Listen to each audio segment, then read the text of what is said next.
How to change brightness level on Android device. Hello everyone, welcome to this channel. I'm Emily and I'm here to help you out today. So without any delay, let's get started. So there are basically two ways to change the brightness on Android device. First is you can just go to the settings of your device and then scroll down and tap on display. As you tap on display, here you can see the option of brightness level. So just tap on it and you can turn on the automatic brightness, as it will adjust the brightness to ambient light to save the battery, and you can also make your modulations over here.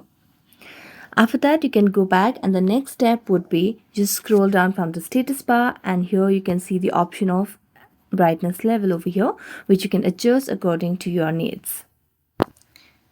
So that's it. Thank you so much for watching this video. If you enjoyed watching this video, don't forget to like, subscribe and hit the bell notification for more updates. That's it for today and see you next time.